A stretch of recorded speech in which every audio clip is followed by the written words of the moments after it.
सौभाग्यशाली हैं कि आज पूज्य प्रसन्नमती माता जी के गृहस्थ अवस्था के माता जी, पिताजी, मामी जी, मामा जी हमारे बीच पधारे हैं, सौभाग्यशाली हैं। आइएगा, करते हैं मंगलाचरण। जय बोलिए संत शिरोमणि आचार्य भगवान विद्यासागर जी महामुनि राज की जय। आचार्य भगवान श्री 108 समय सागर जी महाराज की जय। आचार्य भगवान श्री 108 गे सागर जी महाराज की जय। वंदनीय आरिका रत्न 105 प्रशममती माता जी की जय। वंदनीय आरिका रत्न 105 उपशममती माता जी की जय। गुरु तेरे यादों मैं दुनिया बसाए, बता दो तुम्हें ढूंढे हम किस जगह पे। गुरु तेरी यादों मैं दुनिया बसाए, बता दो तुम्हें ढूंढे हम किस जगह पे। गुरुवर तुम्हें हम पुकारे, क्यों हमको गए छोड़ कर तुम यहाँ पे।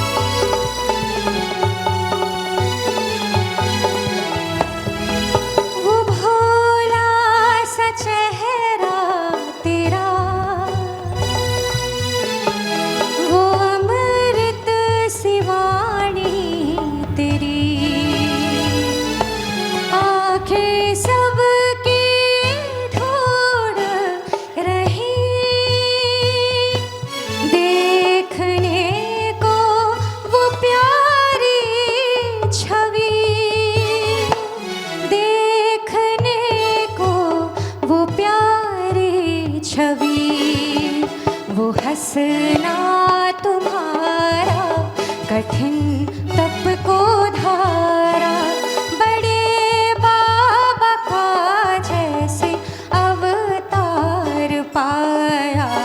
गुरु तेरी यादों में दुनिया बिताए, बता दो तुम्हें ढूंढे हम किस जगह पे। गुरुवर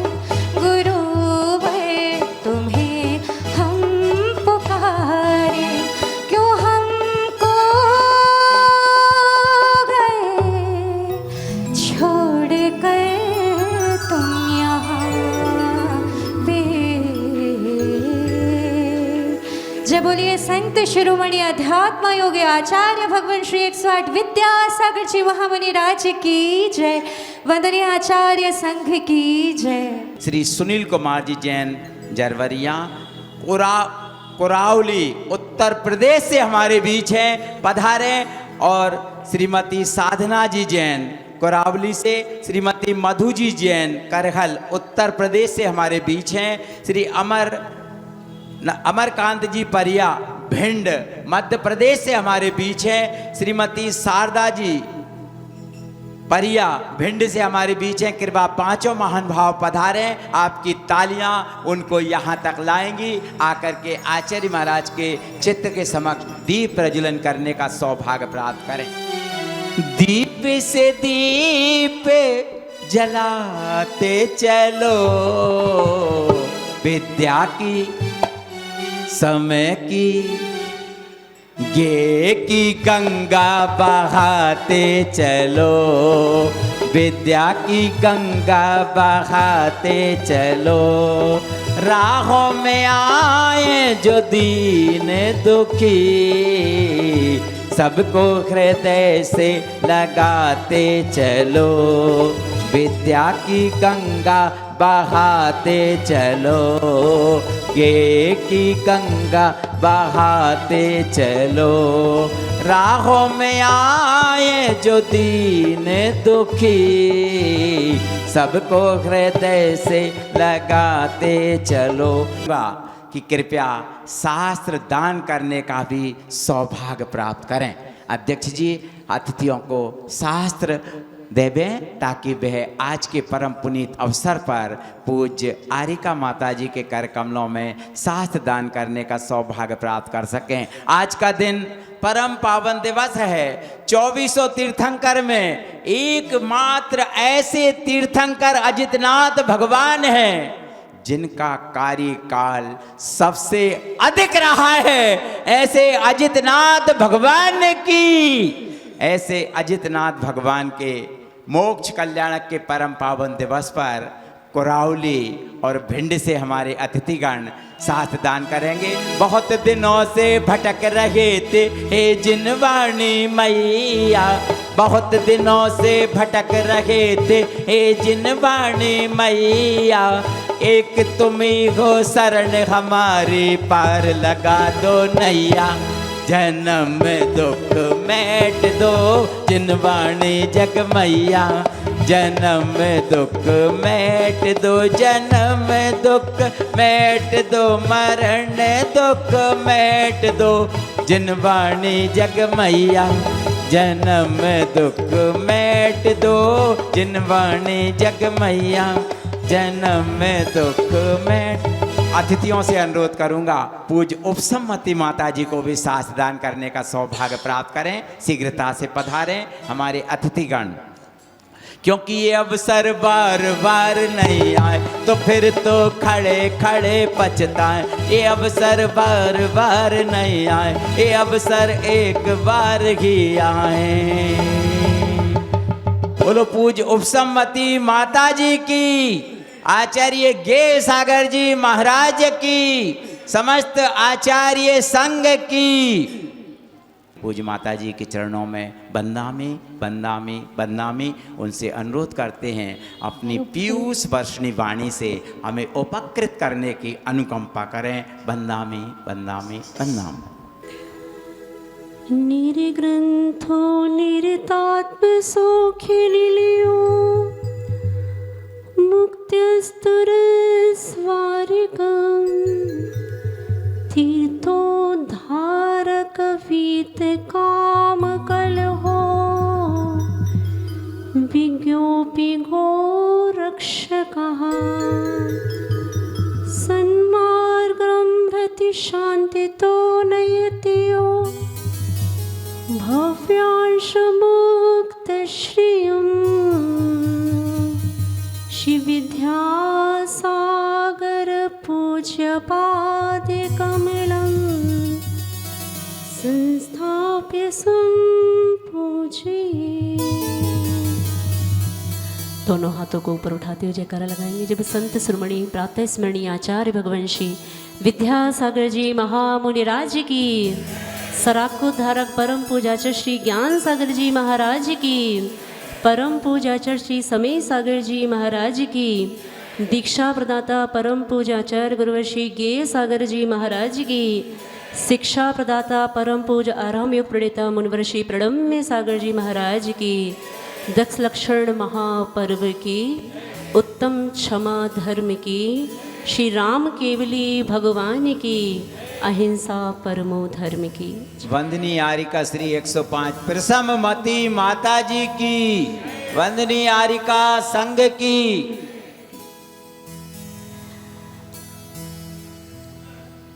पर्वराज पर्यूषण जी का आज प्रथम दिवस, उत्तम क्षमा का दिन। सभी प्रकार के क्षमा भाव को धारण करते हुए श्री राम भगवान के चारित्र को श्रवण करने का सौभाग्य आपको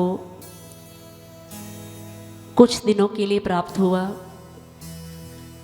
वास्तव में महापुरुषों की कथा का श्रवण करने से हमारे संचित अनंत पापों का क्षय होता है। महापुरुषों की कथा का श्रवण करने से हमारे पुण्य में वृद्धि होती है और महापुरुषों की कथा का श्रवण करने से हमारे मोक्ष का द्वार भी खुलता है। इस प्रकार श्री राम केवली भगवान जो जन जन के आदर्श रहे, जिन्होंने स्वहित में जीवन न जीते हुए अपना पूरा का पूरा जीवन पर हित में व्यतीत किया, जिनके जीवन की एक एक कड़िका, जिनके जीवन का एक एक क्षण हमें एक एक सीख देता है कि हमें किस प्रकार अपने स्वार्थ को छोड़ते हुए अपने समाज, अपने राष्ट्र, अपने परिवार के हित में विचार कर इस जीवन को व्यतीत करना चाहिए। ऐसे महापुरुषों की कथा को सुनने का सौभाग्य बहुत ही विरले लोगों को प्राप्त हुआ करता है, क्योंकि ऐसे समागम समाज में बहुत कम उपस्थित हुआ करते हैं। आप हिंदू समाज की ओर अगर एक दृष्टिपात करें तो महापुरुषों के चारित्र को गाया जाना सामान्य से हर समय में दिखाई देता है, लेकिन जैन समाज में थोड़ा सा इस कार्य को दुर्लभ देखा गया कि महापुरुषों की कथा का वाचन होना बहुत दुर्लभ दिखाई देता है, और बहुत दुर्लभ हमें ये संयोग प्राप्त होते हैं, ऐसे महान अवसर प्राप्त होते हैं कि हम ऐसे केवली भगवान जो जन जन के आदर्श थे, जन जन के राम थे, उनकी कथा का हम श्रवण करें। दोनों हाथों को जोड़ते हुए मन वचन काया की शुद्धि पूर्वक सभी प्रकार के पाप कर्म की निर्जरा के लिए, पुण्य की वृद्धि के लिए श्री राम केवली भगवान का चरित्र सुनने का प्रयास करेंगे। 24 जिन राज को प्रणमो बारंबार, रामचरित वर्णन करो तुच्छ बुद्धि अनुसार।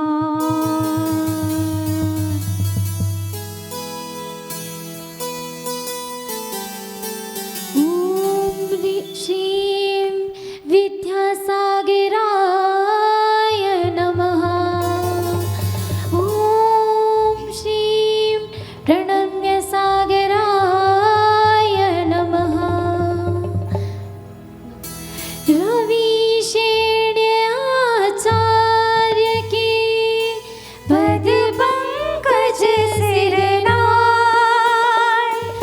सुमेरी मात सरस्वती हम पर हो सहाय। गुरु कथा सुनाते राम केवली राम की, हम कथा सुनाते रामचंद्र भगवान की। ये रामायण है पद्म केवली राम की, ये रामायण है पद्म केवली राम की। जम्बूद्वीपे भरत क्षेत्रे आर्यखण्डे भारत देशे नगरी है विख्यात अयोध्या राम की। यही जन्मभूमि है पद्म केवली राम की। हम कथा सुनाते राम केवली राम की। ये रामायण है पुण्य कथा श्री राम की। ये रामायण है पुण्य कथा श्री राम की। आपने पिछले दिनों में सुना कि किस प्रकार माँ कैकेयी ने राजा दशरथ से अपना वरदान मांगा। माँ कैकेयी ने राजा दशरथ से किसी इस प्रकार का वरदान की मांग नहीं की कि राम को 14 वर्ष का वनवास दिया जाए। हमें इस अनेकांत पक्ष को भी समझना है कि माँ कैकेयी ने तो मात्र अपने पुत्र भरत के लिए राज्य मांगा, जिससे कि वो पुत्र वैराग के पथ पर ना जा पाए और अपने राजभार को संभाल ले, ये माँ का मात्र मोह था। उस कैकई माँ के मन में श्री राम के प्रति कोई दुर्भाव का भाव नहीं है, इस प्रकार को आप समझते हुए चलना। और वास्तव में जब श्री राम लक्ष्मण और कैकई, श्री राम लक्ष्मण के बन जाने के बाद कैकई के मन में क्या बीतती है, उनके हृदय पर कैसा वज्रपात होता है, इस बात को भी सुनने का प्रयास करेंगे।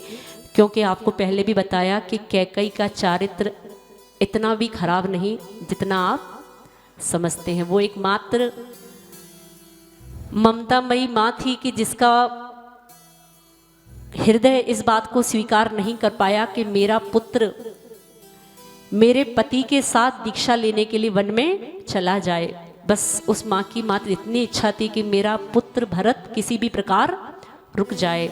राम के लिए उन माँ के मन में कोई दुर्भाव नहीं थे। तो श्री राम के वनवास जाने के बाद कैकई की क्या व्यथा होती है, कैकई के मन का क्या हाल है, थोड़ा इस कैकई माँ के मन को भी समझने का प्रयास करेंगे। दोनों हाथों को जोड़ते हुए। मर्यादा पुरुष श्री राम है सिद्ध प्रभु बलराम। मर्यादा पुरुष श्री राम है सिद्ध प्रभु बलराम। मर्यादा पुरुष श्री राम है सिद्ध प्रभु बलराम। मर्यादा पुरुष श्री राम है सिद्ध प्रभु बलराम। जो भी ले इनका नाम बिगड़े बनते सब काम। जो भी ले इनका नाम बिगड़े बनते सब काम। प्रभु श्री राम, प्रभु श्री राम, प्रभु श्री राम, प्रभु श्री राम। वसुदेव कुटुंबित जिनके आदर्श बने जन जन के। वसुदेव कुटुंबित जिनके आदर्श बने जन जन के। इक्ष्वाकु वंश की शान क्षत्रिय जग दया निधान। इक्ष्वाकु वंश की शान क्षत्रिय जग दया निधान। सीता के स्वामी राम हनुमान के जो भगवान। सीता के स्वामी राम हनुमान के जो भगवान। प्रभु श्री राम, प्रभु श्री राम, प्रभु श्री राम, प्रभु श्री राम। इधर कौशल्या सुमित्रा दुखद रात दिन रोए। भरत देख व्याकुल हुए कैकई धीरज कोय। कैकई कहती ए बेटा भरत श्री राम को वापस ले आओ। मैं भी आती हूँ पीछे ही, दोनों माता को ले जाओ। सुनते ही चलने भरत वनों को प्रजा सारी संग चली। माताएं भी सब हर्ष सहित पीछे जाती लगती है भली। उस नदी में आकर तरह तरह के बेड़े बांध बनाए हैं। उन पर हो कर के संग सहित श्री भरत पार हो पाए हैं। जो मिले उसी से पूछते हैं श्री राम किधर को पधारे हैं। सब राह बताते जाते थे सब ही के राम दुलारे हैं। जब दूर से देखा तीनों को तो भरत धैर्य को खो बैठे। जाकर गिरे चरणों में और रोते रोते कह बैठे। या तो मैं भी वन में रहूं या संग तुम्हें ले जाऊंगा। नहीं चैन एक पल को है मुझे, तुम्हें छोड़ कहाँ सुख पाऊंगा। इतने में माताएं आई सब मिलकर रुदन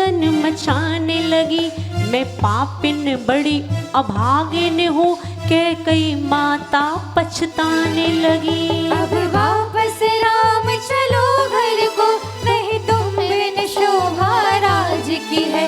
अब क्षमा करो मुझको बेटा, अब चिंता तुम्हें ताज की है। श्री राम ने उठ कर कैकई के चरणों में शीश नवाया है। हे माता क्षमा मांग के क्यों बेटे को पाप लगाया है। मैं तो चरणों का सेवक हूँ, बालक पर कृपा करो माता। वचनों की रक्षा करनी है, आदेश पिता का है माता। वह राज पिता ने दिया, यहाँ मैं भी तिलक कर देता हूँ।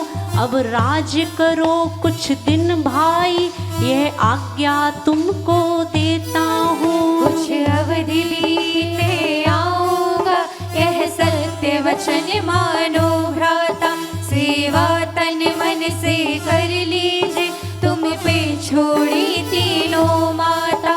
ऐसा समझा कर भरत और माताओं को वापस कीना, वे दुखित हृदय लेकर आए और राज भरत ने आनीना। पर हृदय राज में लगता नहीं, तन मन वैराग्य समाया रहे। किस दिन दीक्षा धारण में करूं, बस ही ध्यान लगाया रहे। जिस दिन वापस दोनों भाई हाँ अवधिपुरी को आएंगे, यह अटल प्रतिज्ञा है मेरी, हम शीघ्र ही वन को जाएंगे। यह कथा यहाँ ही छोड़ के अब श्री राम का हाल सुनाना है। वन विहार का हिस्सा दूजा दासी को लिख कर गाना है। देखिए किस प्रकार सब प्रकार का अपना मनमानी करने के बाद रानी कैकई को अब बहुत पीड़ा होती है कि मेरे हाथों से ये क्या अनर्थ हो गया, मैंने अपने ही पूरे के पूरे परिवार का सुख छीन लिया। ऐसे ही जब माँ कैकई भरत के साथ अपने दोनों पुत्रों को बुलाने के लिए जंगल पहुँचती हैं तो राम उत्तर देते हैं, माँ आप मुझसे माफ़ी मत मांगो, अगर आप मुझसे क्षमा याचना करूँगी इससे बड़ा मेरे लिए पाप और क्या होगा कि एक माँ अपने पुत्र से क्षमा मांगे।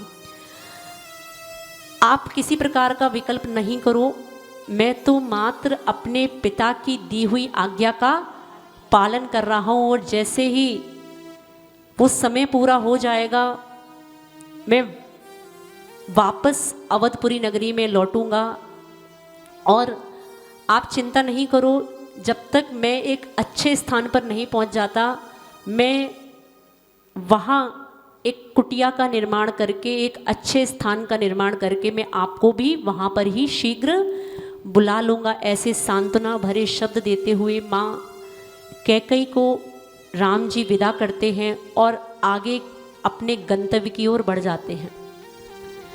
तो इस प्रकार का मनोभाव आपको समझना है कि माँ कैकई के मन में श्री राम के प्रति किसी भी प्रकार का दुर्भाव नहीं है। आप इतना भी मात्र इस जैन रामायण से समझ गए तो समझ लेना कि आपका ये इस रामायण को सुनना सफल हो गया, क्योंकि अभी तक धारणाएं बहुत कुछ अस्पष्ट हैं, बहुत कुछ असमीचीन हैं। आज हमें उन्हीं धारणाओं को थोड़ा सा समीचीन बनाने का प्रयास करना है और खुद भी समझना है और अपने छोटे छोटे बच्चों को भी समझाना है। एक किसी ने बात कही बहुत अच्छी कि वृक्षों की भांति फलता है कोई कोई, दीपक की भांति जलता है कोई कोई। आदर्शों की बात तो संसार में सब किया करते हैं, लेकिन आदर्शों के मार्ग पर चलता है कोई कोई। बहुत सरल है, बहुत ही आसान है आदर्शों की बड़ी बड़ी बात कर लेना, लेकिन बहुत ही कठिन है उस आदर्श के मार्ग पर चलना। श्री राम भगवान का चरित्र हमें हर पल, हर पंक्ति में यही शिक्षा देता है कि बेटा जीना तो इन संसार में जीना तो जरूर, लेकिन जीना तो ऐसे जीना कि तुम्हारे जाने के बाद ये संसार तुम्हें याद करे, तुम्हारे जाने के बाद ये संसार ये ना कहे अच्छा हुआ चले गए। अपने जीवन की सफलता, अपने जीवन का सफल मूल्यांकन करने के लिए बस इतना ही पर्याप्त है कि लोग जाने के बाद आपको स्मरण करें, आपको याद करें। जैसे कि आज भगवान राम केवली के मोक्ष जाने के असंख्यात वर्षों बाद आज भी इस महावीर सभा में, महावीर प्रांगण में भगवान राम की चर्चा चल रही है। जियो तो ऐसे जियो कि तुम्हारे जाने के बाद 1 वर्ष नहीं, 100 वर्ष नहीं, हजारों लाखों वर्षों तक तुम्हारे नाम का गुणगान गाया जाए। इस प्रकार कैकेयी अपने महल में वापस लौटती हैं अपने पुत्र के साथ, और इस समय जो राजा दशरथ का एक काम पेंडिंग है, पेंडिंग है कि नहीं, राजा दशरथ जी का एक काम पेंडिंग है जो बीच में अवरोध के कारण रुक गया। जब राजा दशरथ ने देखा कि वास्तव में ये संसार में जितना जीवों को सुख और दुख मिलता है वो सब अपने अपने कर्मों का फल होता है, और महल में सब प्रकार के लोग राजा दशरथ को समझाते हैं कि देखो जी राजा दशरथ जी, बात ऐसी है, आपके कहने पे पुत्र वनवास तो चला गया, अब आप ही मात्र ऐसे हैं जो आपके कहने पर पुत्र वापस भी आ सकता है, क्योंकि आपकी आज्ञा उसके लिए सर्वोपरि है। दशरथ कहते हैं देखो अब मुझे ये संसार की व्यवस्था समझ में आ गई है कि कोई किसी के लिए कितना भी पुण्य जुटाने का प्रयास करे, लेकिन उसके हिस्से में, उसके कर्मों में अगर दुख ही लिखा है तो उसको सुख कोई दिला नहीं सकता। मैंने अपने पुत्र राम के लिए रास तिलक की तैयारी की, सब प्रकार का आयोजन उसके लिए किया, लेकिन उसके भाग्य में वो सुख है ही नहीं। मैं यहाँ कितने वर्ष भी और क्यों ना रुक जाऊँ, लेकिन उसके कर्मों का जो लेखा जोखा है वो उसको वैसा का वैसा उठाना ही पड़ेगा। तो मेरे अब रहने का कोई प्रयोजन नहीं है। वास्तव में अगर राम का पुण्य होगा, अगर वो राम का पुण्य शेष होगा, राम मेरा पुत्र पुण्यवान होगा, तो वो पुण्य उसके हिस्से में वापस उसको जरूर मिलेगा। लेकिन मेरे यहाँ रुकने से मेरा ही मोक्ष मार्ग अवरोध होता है, इसमें मुझे कोई समझदारी दिखाई नहीं देती। अब मुझे किसी प्रकार से आप रोकने का प्रयास नहीं करें, क्योंकि अपने अपने कर्मों का फल सबको मिलता है। आज राम को रास तिलक नहीं हो पाया, इसका कारण भी मात्र क्या है? इसका कारण भी है कि सभी जीव अपने अपने सुख दुख का फल स्वयं ही भोगते हैं।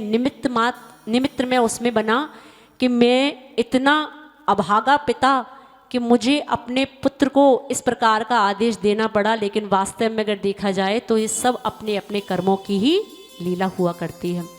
इस प्रकार कहते हुए राजा दशरथ उन्हीं के उद्यान में एक मुनिराज पधारे, सर्वभूति मुनिराज, और उन मुनिराज से अपने पूर्व भव के वृतांत को सुन के राजा दशरथ को जो वैराग का भाव था वो जागृत हुआ, और राजा दशरथ उन्हीं मुनिराज के साथ अपनी आगे की साधना करने के लिए एक मोक्ष मार्ग के पथ पर आगे बढ़ गए। और राजा दशरथ ने तो अपना कल्याण का मार्ग चुन लिया। सभी प्रकार के कर्म व्यवस्था को समझते हुए आगे थोड़ा सा और समझने का प्रयास करेंगे कि राजा दशरथ के दोनों पुत्र जंगल में किस प्रकार का अपना जीवन यापन कर रहे हैं। दोनों हाथों को जोड़ते हुए, मर्यादा पुरुष श्री राम है सिद्ध प्रभु बलराम। मर्यादा पुरुष श्री राम है सिद्ध प्रभु बलराम। जो भी ले इनका नाम बिगड़े बनते सब काम। जो भी ले इनका नाम बिगड़े बनते सब काम। अपवाद कर रखते ध्यान पाते खुद में सम्मान। अपवाद कर रखते ध्यान पाते खुद में सम्मान। सिया के राम, सिया के राम, सिया के राम, सिया के राम। प्रभु श्री राम राम का नाम ले लोगे तो आपके मुख की भी शुद्धि थोड़ी सी हो जाएगी। बोलो अच्छे से, प्रभु श्री राम, अच्छे से मुस्कुराते हुए, जबरदस्ती नहीं, अच्छे मुस्कुराते हुए, प्रभु श्री राम, प्रभु श्री राम, प्रभु श्री राम, प्रभु श्री राम। देखो आगे की इनकी यात्रा चल रही है। राम जी लक्ष्मण सिया के साथ जंगल जंगल आगे आगे बढ़ रहे हैं। कभी आपने विचार किया इनके भोजन की व्यवस्था कैसे हो रही होगी? कौन इनके लिए जंगल में वहाँ भोजन बना रहा होगा? क्योंकि किसी प्रकार के बर्तन नहीं है, किसी प्रकार का चौका चूल्हा, अनाज, राशन, किसी प्रकार की कोई सामग्री नहीं है, लेकिन फिर भी मन में सब प्रकार के समता परिणाम का भाव रखते हुए, इस प्रकार का विचार करते हुए, जैसे कि एक दिगंबर मुनिराज बिना किसी परिग्रह का संचय करते हुए, निर्ग्रंथ रहते हुए, सभी प्रकार के समता परिणामों को रखते हुए अपना जीवन यापन करते हैं। ऐसे ही राम के शरीर पर अभी चेल तो है, अभी अचेल नहीं हुए, वस्त्र तो है, लेकिन भाव मन में वही है कि दिगंबर मुनिराज भी बिना किसी परिग्रह के किस प्रकार जंगल में रहते होंगे, सब प्रकार की व्यवस्था उनकी भी हो जाती है। तो मुझे किसी प्रकार की चिंता करने की क्या आवश्यकता? जंगल में जो फल फूल मिलते हैं, सभी प्रकार के सब्जियां, सभी प्रकार के फल और झरनों का शुद्ध जल, जब तक किसी प्रकार ठहरने की व्यवस्था नहीं होती तब तक मात्र वो फलाहार ही करते हैं। कौन सा फलाहार? आपसे कहें आज पर्युषण पर्व का पहला दिन है, आज एकाशन कर लो तो यहीं बैठे बैठे चक्कर आने लगेंगे अभी। क्यों? ईमानदारी से बताना, कितने लोग का आज उपवास, व्रत, एकाशन कुछ तो? अच्छा, उपवास वाले हाथ खड़े करना। कितने लोग का उपवास है? उपवास है इतने लोगों का? एक दो। अच्छा, एकाशन कितने लोगों के हैं आज?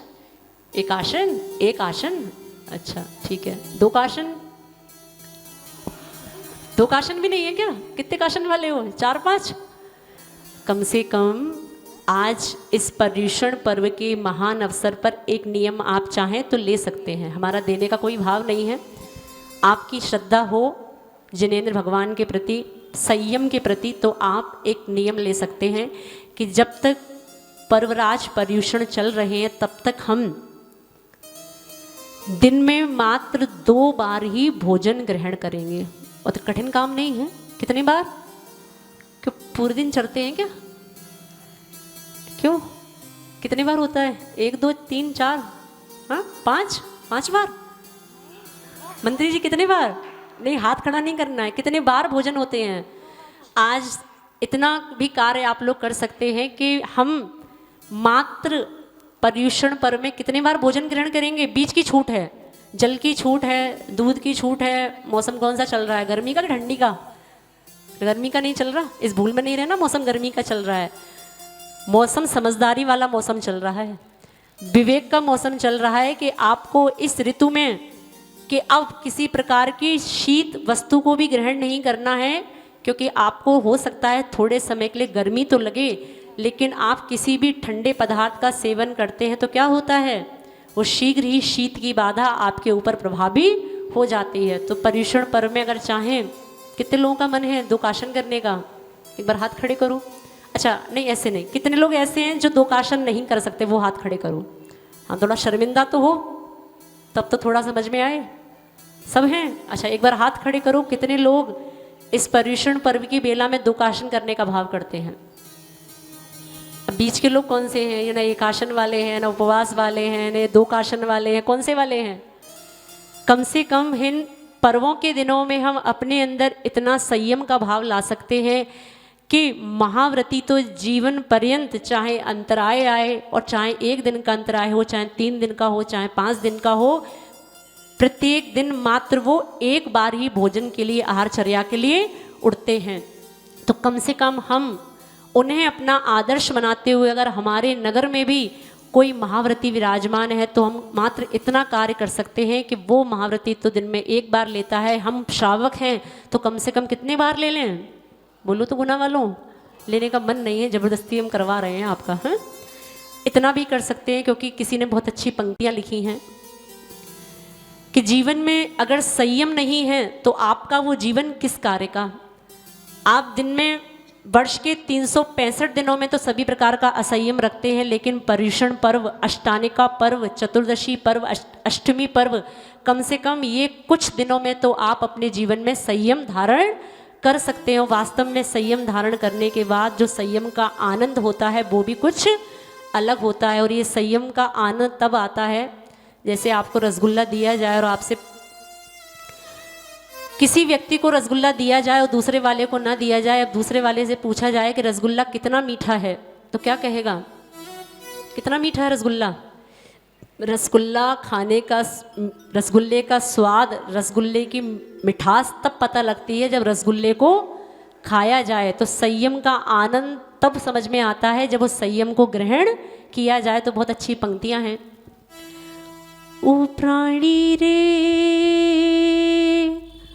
लेकिन इस पंक्ति को सुनाने की एक शर्त है।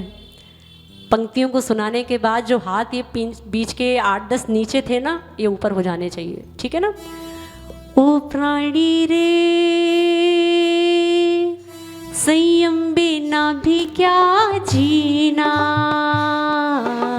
संयम बिना भी क्या जीना। बोलो तो। ओ प्राणी रे,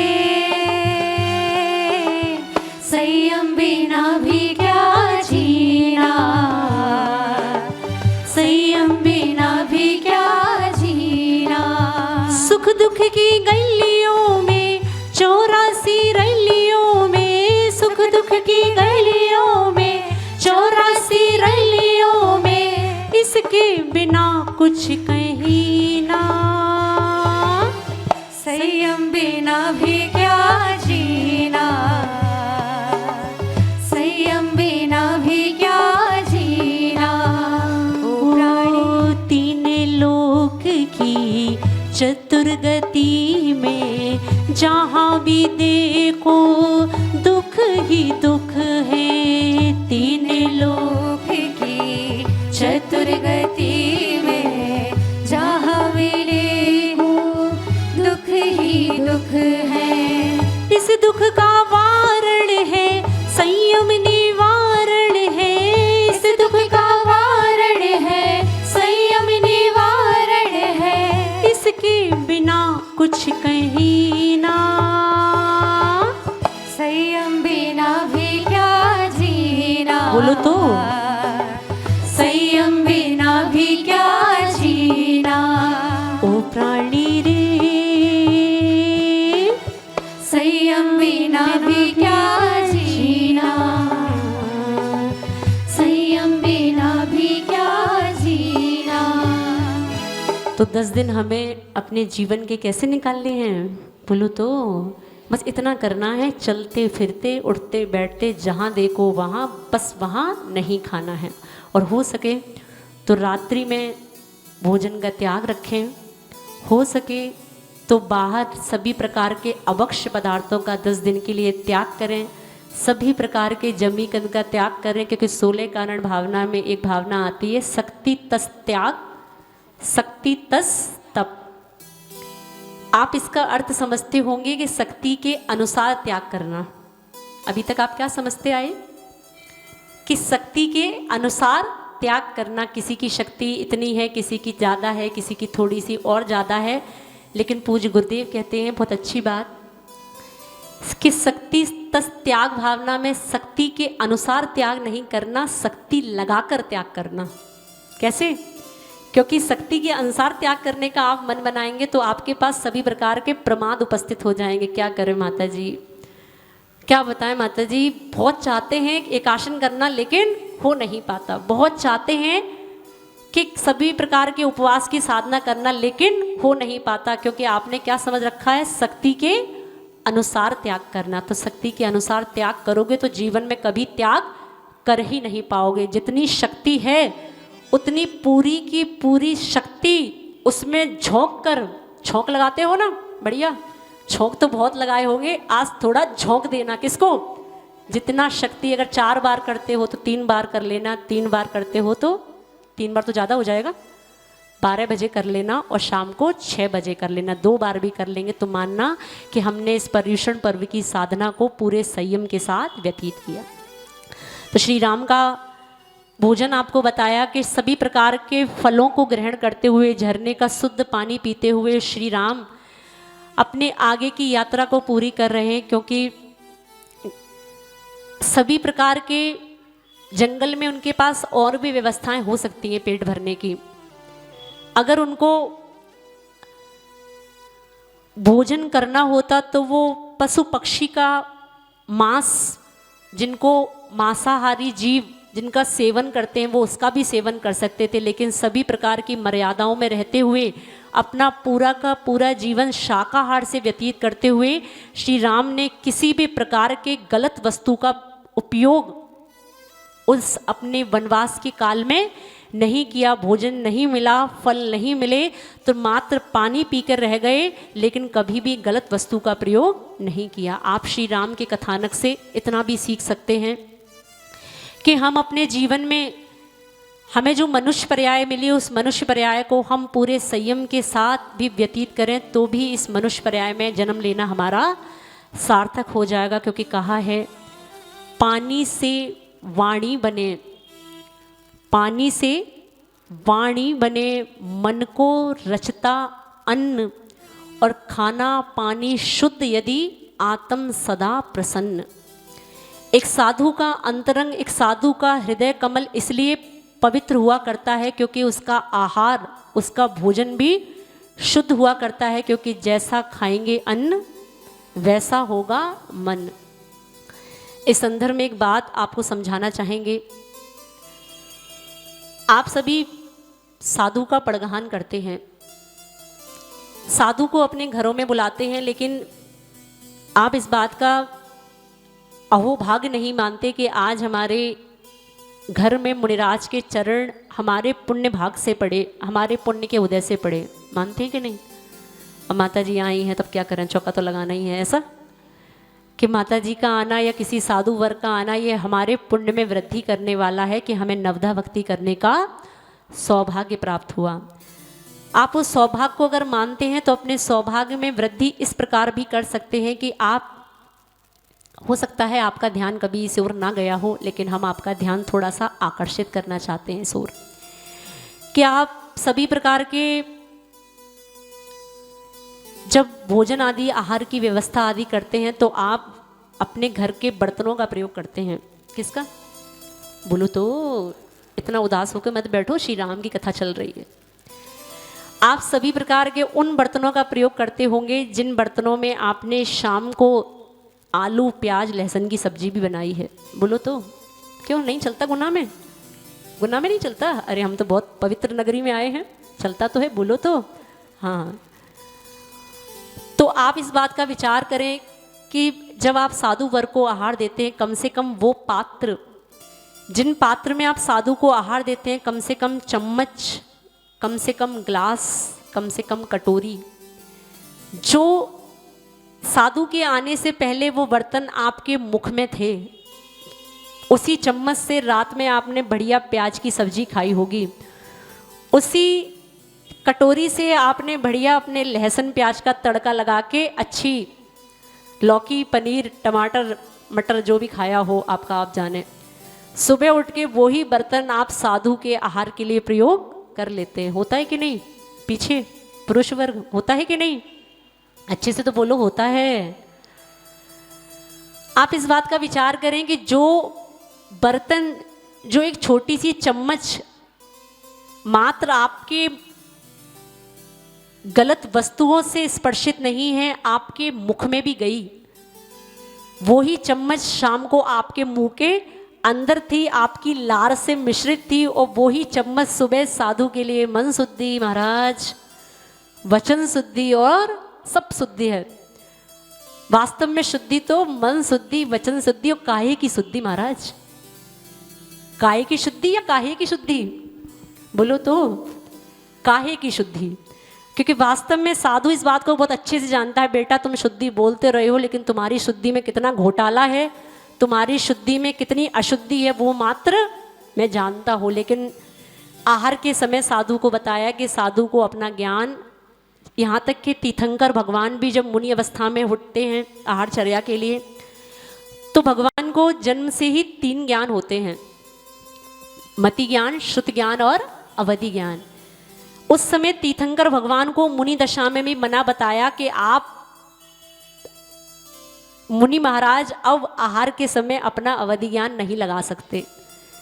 क्यों नहीं लगा सकते? क्योंकि अगर भगवान ने अवधि ज्ञान लगा लिया तो आहार फिर लेना मुश्किल हो जाएगा, सब दिखने में आ जाएगा, बेटा तुमने चौके में कितना घोटाला किया है, तुमने कितनी मिलावट की है, कितनी अशुद्धि की है, तब तुमने ये आहार बनाया है। इसलिए तीर्थंकर भगवान भी मुनि अवस्था में अवधि ज्ञान का प्रयोग नहीं करते। तुम्हारी मन शुद्धि, वचन शुद्धि और काय शुद्धि पर विश्वास करते हुए वो साधु, वो तीर्थंकर अवस्था में, जब मुनि अवस्था में होते हैं तो वो तुम्हारे आहार को ग्रहण कर लिया करते हैं। तो कम से कम एक संकल्प आज हम ले सकते हैं कि हम साधु के आहार के लिए कम से कम वो बर्तन प्रयोग ना करें जो बर्तन हमारे मुख में लार से मिश्रित होते हैं। हो सकता है कि नहीं? अच्छे से तो बोलो, अभी जाके मिलेगा, सब कुछ मिलेगा जो चाहिए स्वल्पाहार में घर जाके। अभी तो अच्छे से बोलो। कल का एकादशी था क्या? कल का उपवास सब ठीक है ना? 2-3 बार खाए हुए हो ना? तो इतना संकल्प भी हम ले सकते हैं कि नहीं? दोनों हाथ खड़े करके बोलो जरा। ऐसे नहीं, मजबूरी वाला काम नहीं, मजबूती वाला काम।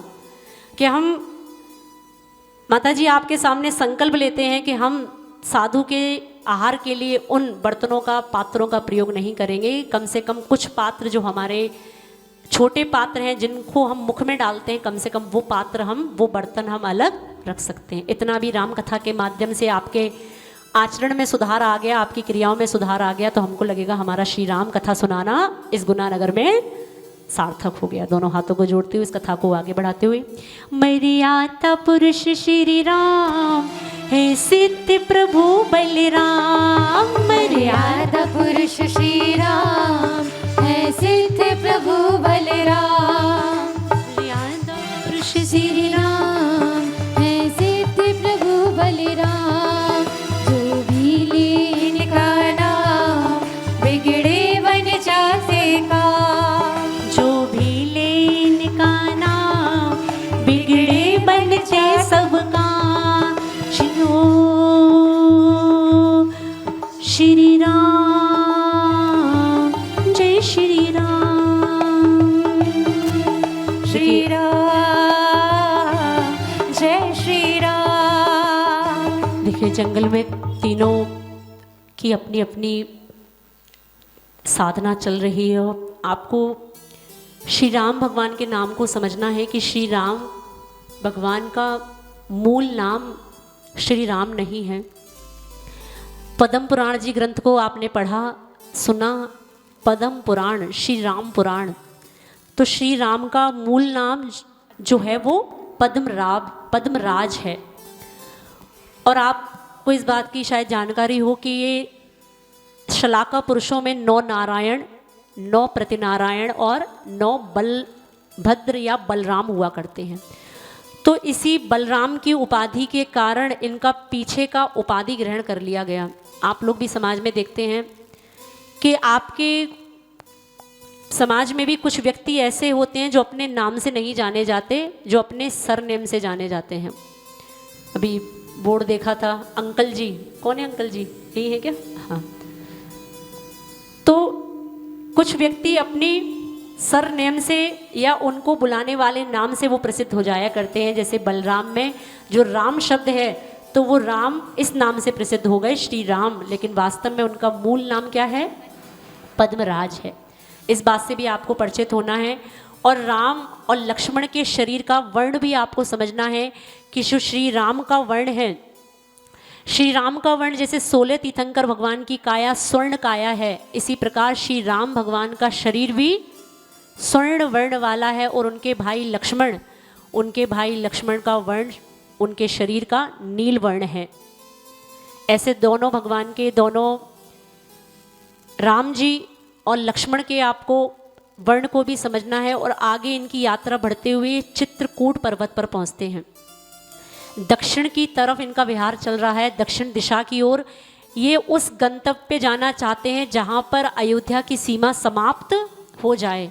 अभी वो अपने रहने के लिए कोई भी निवास स्थान, कोई भी कुटिया बनाने का मन में कोई भाव नहीं लाते, क्योंकि उनको पता है कि अभी ये सीमा अवधपुरी की है।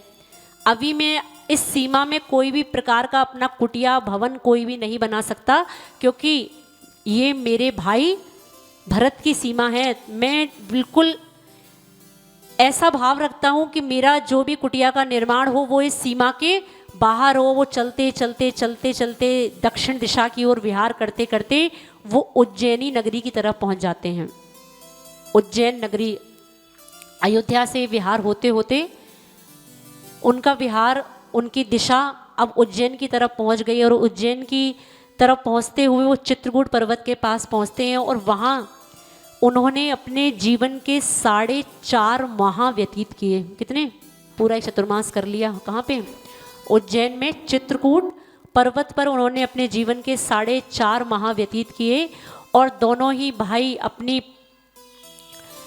जानकी के साथ ऐसे जीवन निर्वाह कर रहे हैं जैसे कि कभी वो राजमहल में थे ही नहीं।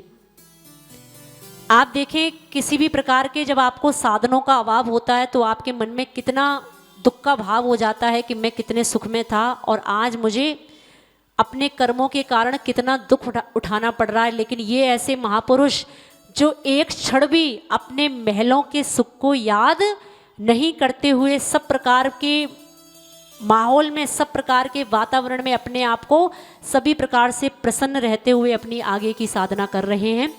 और जब ये आगे पहुंचते हैं, आगे पहुंचते समय इनको एक नगर दिखाई देता है।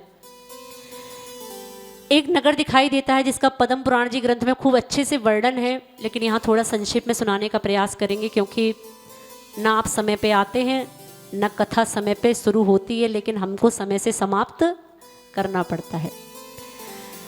तो ऐसे इस कथा को थोड़ा संक्षिप्त रूप में सुनते हुए कि राम जी जब उस स्थान पर पहुँचे तो देखते हैं एक नगर पूरा का पूरा उजड़ा हुआ है। उस पूरे के पूरे नगर में एक व्यक्ति भी नहीं है, जबकि बहुत बड़ा नगर है।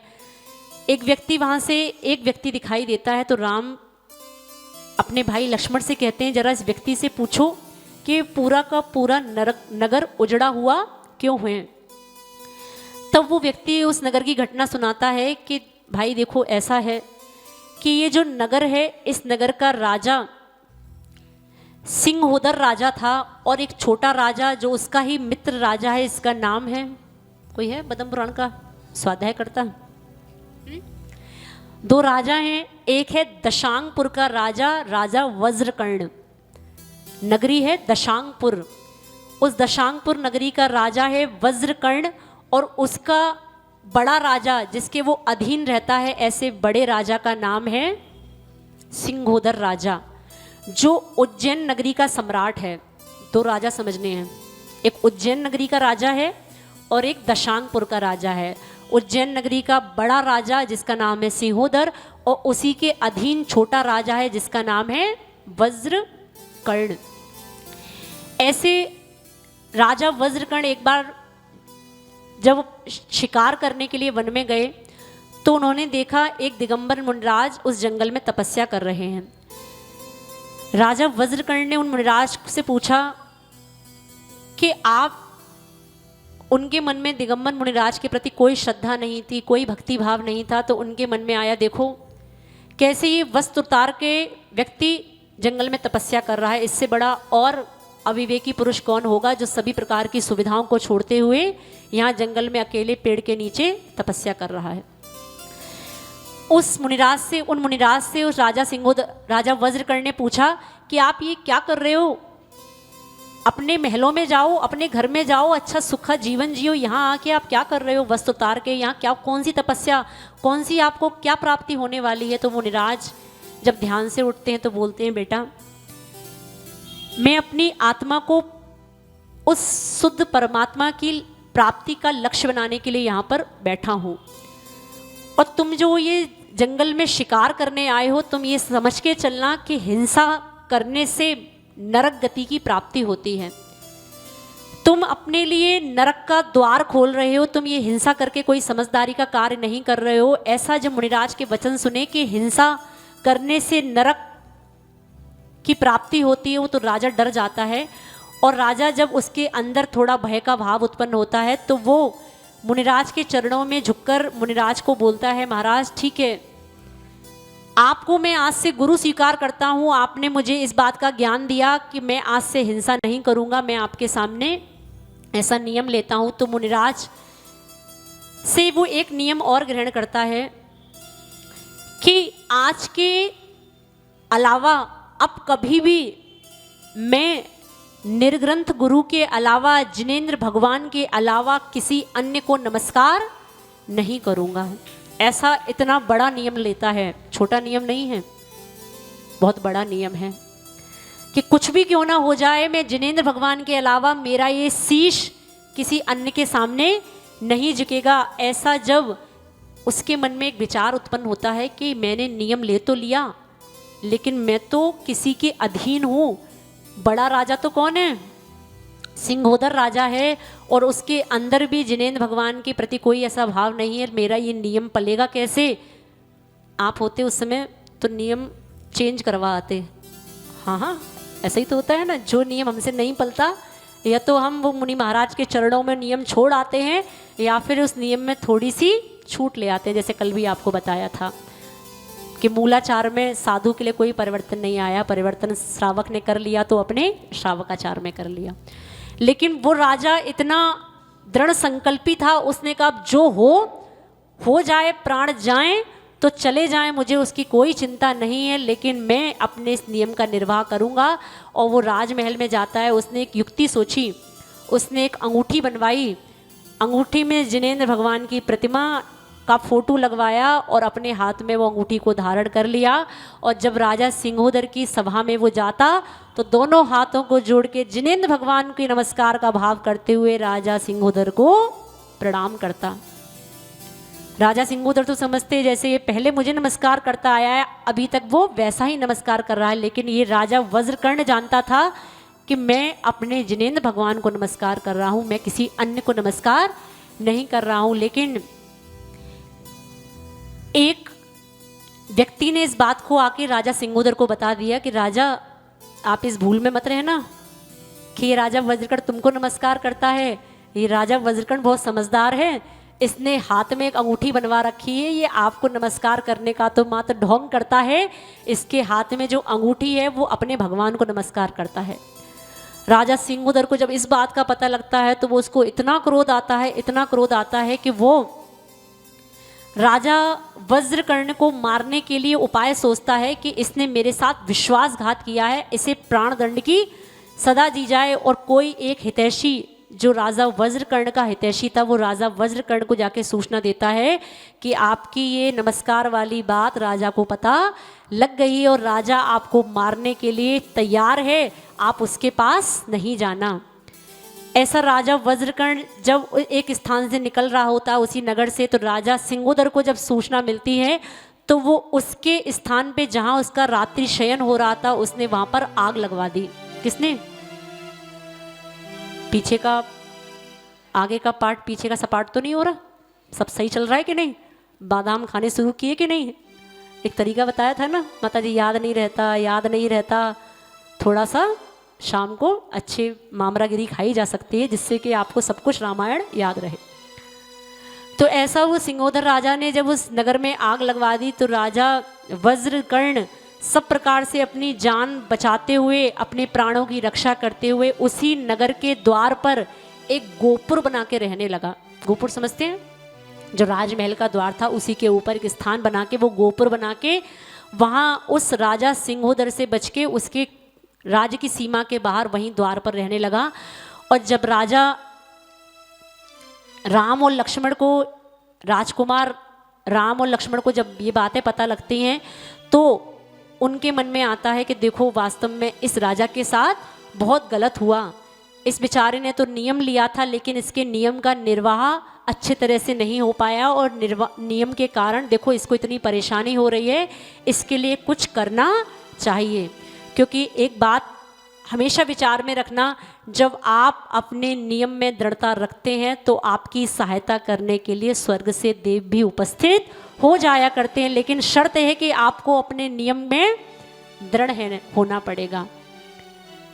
चतुर्दशी पर्व की आप कथा सुनते हैं। राजा ने जब उस चांडाल को फांसी के लिए बुलाया तो चांडाल ने क्या कहा, आज चतुर्दशी का दिन है, प्राण दंड दे दो, कोई परेशानी नहीं है, मुझे जीवन की चिंता नहीं है, लेकिन मैंने मुनिराज से नियम लिया है और वो नियम में मैं अब उसमें कोई छूट नहीं चाहता, मैं उस नियम का पालन मरते दम तक करूंगा। वास्तव में जिस दिन आप ऐसे श्रावक बन जाओगे, कैसे श्रावक, प्राण जाएं पर नियम ना जाए। क्या, ये तो रघुवंशी की बात हो गई कि प्राण जाएं पर वचन ना जाए, लेकिन आप कम से कम क्या कर सकते हैं, प्राण जाएं पर नियम ना जाएं। देखो एक छोटी सी बात बताते हैं कि श्रावक किस प्रकार की उत्कृष्ट मायाचारी का भाव रखता है। एक बार हम किसी स्थान पे स्वाध्याय करा रहे थे, कुछ श्रावक उपस्थित थे, कुछ बहनें उपस्थित थी, भैया लोग सब संग उपस्थित था। तो मैंने बोला देखो, शास्त्र प्रारंभ करने से पहले एक ज्ञान का एक अंग होता है उपधानाचार। क्या, उपधानाचार। किसी भी ग्रंथ को प्रारंभ करने से पहले आप किसी वस्तु का त्याग करें, त्याग करने के साथ अब उस ग्रंथ को प्रारंभ करें, इसका नाम है उपधानाचार। तो मैंने कहा ठीक है, सभी सामूहिक एक वस्तु का त्याग करते हैं। तो निश्चय हुआ, निर्णय लिया गया, ठीक है अखरोट का त्याग करते हैं। किसका, बोलो तो, आपको नहीं करवा रहे, आप क्यों डर रहे हो, अखरोट का त्याग, ठीक है। एक पास में एक श्राविका बैठी हुई थी, वो बोलती है माता जी ठीक है अखरोट का त्याग करते हैं, लेकिन औषधि रूप में तो ले सकते हैं। मैंने कहा अखरोट की कौन सी औषधि बनती भैया? तो बोलते नहीं माता जी, कभी हाथ पैरों में दर्द हो, कभी कमजोरी हो, कभी हड्डियों में दर्द हो तो अखरोट खा सकते हैं। मैंने कहा ओहो भैया, समझ में आ गया कि वास्तव में श्रावक को नियम देना मतलब अपने लिए सिरदर्दी करना है। आप समझ के देखिए, वो अखरोट का नियम भी आपको, उसमें भी क्या चाहिए, उसमें भी आपको छूट चाहिए कि औषधि रूप में छूट। अरे वो कौवे के मांस की कहानी याद रख लेना, जिस समय राजा श्रेडिक का जीव, कौन, किस भव में, भील की पर्याय में, जिसका नाम खादिर शाह है, मुनिराज ने नियम दिया कौवे का मांस नहीं खाना। जब ऐसी बीमारी आ गई कि वैद्य जी ने क्या बोला, बेटा क्या खाना है, अब बताओ क्या करते आप लोग, अभी तो प्राण तो बचाओ पहले, बाद में देख लेंगे, प्रायश्चित तो बाद में देख लेंगे। आचार्य श्री जी, जब वैद्य जी ने कहा कि आचार्य श्री जी आपको जो पीलिया रोग है, इस पीलिया रोग का निवारण तभी हो सकता है जब आचार्य श्री आप या तो थोड़ा सा दूध लेना प्रारंभ कर दें या गन्ने का रस। आपका ये पथ्य है, आपकी ये औषधि तभी कार्य करेगी आचार्य श्री जी। आप मात्र दूध को लेना नहीं है, आप मात्र औषधि रूप में थोड़ा सा, इतना सा दूध आचार्य श्री जी आप ले लीजिए। सब प्रकार के वैद्यों ने निवेदन किया, लेकिन आचार्य श्री जी के क्या शब्द थे, जो छोड़ दिया सो छोड़ दिया।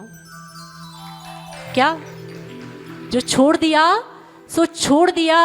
ये जीवन इतना उपयोगी नहीं है, ये जीवन, ऐसा जीवन भी मैं जी के क्या करूंगा जिसमें मैं नियम में अपने दोष लगा लूं।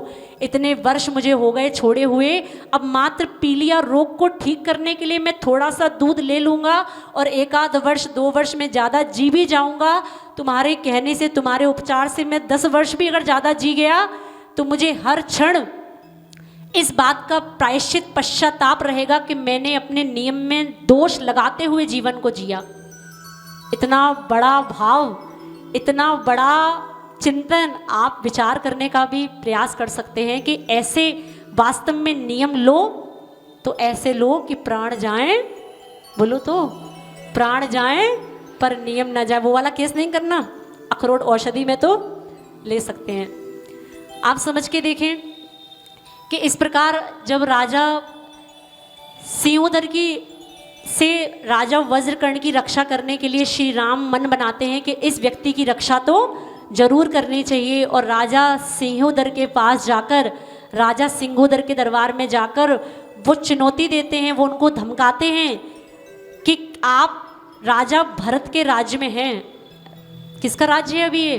राजा भरत के राज्य में है और राजा भरत का ऐसा आदेश है कि आप अपनी गलती को स्वीकार कर लें और राजा वज्रकर्ण को उसके राज्य में वापस बुलाएं, आप उससे क्षमा मांगे, नहीं तो आपके लिए राजा भरत की तरफ से बहुत बड़ा युद्ध होगा, ऐसे वो उनको धमकाते हैं और उनको सभी प्रकार की जब ऐसी बातें बोलते हैं तो राजा सिंहोदर डर जाता है उनके सैन्य बल को देखते हुए। और राजा सिंहोदर उसी समय राम के चरणों में अपना माफ़ी मांगते हुए राजा सिंहोदर वापस राजा कर्ण को बुलाते हैं, उनसे क्षमा याचना करते हैं। और इस प्रकार राम के द्वारा, लक्ष्मण के द्वारा राजा वज्रकर्ण के नियम की सुरक्षा की जाती है। इसलिए कहते हैं आप अपने नियम में दृढ़ संकल्पी रहोगे तो नियम से देव भी आपकी रक्षा करने के लिए आपके सामने उपस्थित होंगे। दोनों हाथों को जोड़ते हुए कथा का समापन करते हुए, मर्यादा पुरुष श्री राम हे सिद्ध प्रभु बलराम। मर्यादा पुरुष श्री राम है सिद्ध प्रभु बलराम। जो भी ले, अच्छे से दोनों हाथों को उठाते हुए, जो भी ले इनका नाम बिगड़े बनते सब काम। जो भी ले इनका नाम बिगड़े बनते सब काम। ओ सीता के स्वामी प्राण हनुमान के जो अभिमान। सीता के स्वामी प्राण हनुमान के जो अभिमान। इक्ष्वाकु वंश की शान क्षत्रिय जग दया निधान। इक्ष्वाकु वंश की शान क्षत्रिय जग दया निधान। प्रभु श्री राम, प्रभु श्री राम, प्रभु श्री राम, प्रभु श्री राम। ओ पितु वचन निभाने खातिर तज के राजा सुख आखिर। वन वन करते विश्राम अन्याय अनीति न काम। प्रभु श्री राम, प्रभु श्री राम, प्रभु श्री राम, प्रभु श्री राम। ओम अरहम नमः, ओम अरहम नमः, ओम अरहम नमः, ओम अरहम नमः। ओम अरहम नमः, ओम अरहम नमः, ओम अरहम नमः, ओम अरहम नमः। ओम अरहम नमः, ओम अरहम नमः। जी बोलिए सिद्ध प्रभु राम भगवान की। प्रदेश से हमारे बीच है, कृपया पधारेंगे श्रीमती साधना जी जैन, श्रीमती मधु जैन करघल उत्तर प्रदेश से,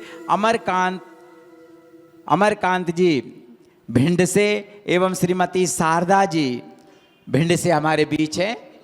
मामा मामी कृपया पधारें और मम्मी पापा पधारें और उनको शाल उड़ाकर, तिलक लगाकर, माला पहना करके जैन समाज गुना की ओर से सम्मानित करें, शीघ्रता करें। इनके माथे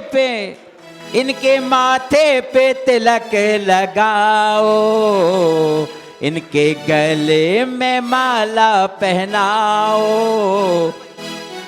और हमारी बहनें, 2 बहनें कृपया यहाँ आएं और श्रीमती साधना जी का और श्रीमती शारदा जी का यहाँ पर सम्मान करेंगे, पट्टी का पहनाकर, माला पहनाकर। इनके माथे पे तिलक लगाओ, इनके गले में माला पहनाओ। आए हैं उत्तर प्रदेश और मध्य प्रदेश से ये गुना में आए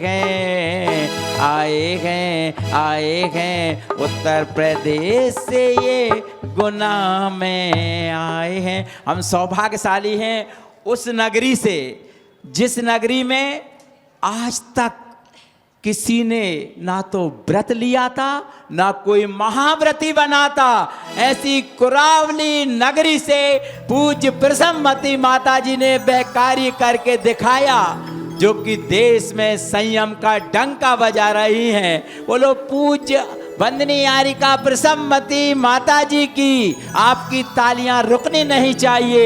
धन्य धन्य आज घड़ी कैसी सुखकार है, धन्य धन्य आज घड़ी कैसी सुखकार है, सम्मान करने का सौभाग्य आज है, सम्मान करने का सौभाग्य आज है। बोलो द्वादशांग जिनवाणी माता की। इसी क्रम में अतिथिगण पूज्य माता हम माँ जिनवाणी की स्तुति के लिए तैयार होंगे। जावाणी के श्री जिनवाणी जग कल्याणी, जग जड़े मदित में मोह हरी, जनमण हारी गण हर हारी, जन्म जरा भव रोग हरी। दिव्य राणम दिव छोड़िम जो, पढ़ई सुनई मई धारी। अणाणम सौखम अनंतम धरिये, सासद मोक्ष पदम पावई।